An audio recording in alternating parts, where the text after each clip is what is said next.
અમદાવાદમાં છેલ્લા 3 મહિના દરમિયાન 1000 જેટલા મોબાઈલ ગુમ કે ચોરી થવાના ઘટના બની છે, જેમાં પોલીસ ફરિયાદ થતા પોલીસે IMEI નંબરને આધારે ટેકનિકલ સર્વેલન્સ કરીને કુલ 92 જેટલા મોબાઈલ ફોન પરત મેળવ્યા હતા, જે મોબાઈલ ફોન પોલીસના તેરા તુજકો અર્પણ હેઠળ તેમના મૂળ માલિકને પરત આપવામાં આવ્યા. એક રિપોર્ટ ગુજરાત ગીતા ન્યૂઝ.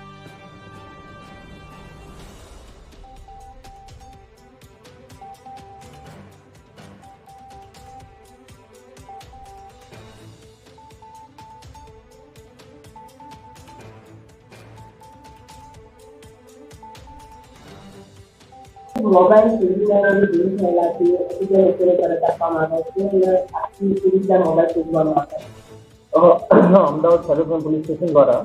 અમદાવાદના દરેક પોલીસ સ્ટેશન પાસેથી ગુમ અથવા તો ચોરી થયેલા હોય એવા મોબાઈલનો અને એવી જે મેમરી હોય છે એમનો ડેટા મંગાવવામાં આવેલો હતો અને છેલ્લા 3 મહિનામાં એમનું ટેકનિકલ એનાલિસિસ કરીને અમદાવાદ સર્વેલન્સ પોલીસ સ્ટેશન દ્વારા ટોટલ 92 મોબાઈલ રિકવર કરવામાં આવેલા છે અને આજે તેરા તુજકો અર્પણ ઇનિશિયેટિવ હેઠળ આ લોકોને તેમના મોબાઈલ પરત કરવામાં આવેલા છે. ટોટલ કેટલા મોબાઈલ ગુમ થયેલા, કેટલા સમયની અસર બાદ આ 92 મોબાઈલ મળી આવ્યા બાદ સૌથી મોટા ભાગે કારણ શું સામે આવે છે જે લોકો પાસે ફોન રિકવર થયા મળે છે? આજે છે એ ઓનગોઈંગ એક્સરસાઇઝ છે. જે અમને ડેટા મળેલો હતો અંદાજે 1000 જેટલા ફોનનો ડેટા મળેલો હતો અને એમાંથી અત્યારે અમે ટેકનિકલ એનાલિસિસ કરતા 92 મોબાઈલ રિકવર કરેલા છે. હજી બી અમારી ટીમ એમાં વર્કઆઉટ કરી રહી છે કે જેમાં બીજી કોઈ ટેકનિકલ ડિટેલ્સ મળે. હવે કારણોની વાત કરીએ તો જેટલા લોકો આ જે 92 લોકો જેની પાસેથી મોબાઈલ રિકવર કરવામાં આવ્યા છે, તો એક કારણ જે કોમન મળે છે કે જે બી વ્યક્તિ આ મોબાઈલ વેચે છે એમને કોઈ પબ્લિક પ્લેસીસ જેમ કે રેલવે સ્ટેશન છે યા તો હોસ્પિટલ છે યા તો કોઈ ઇવન શાકભાજીની લારી છે,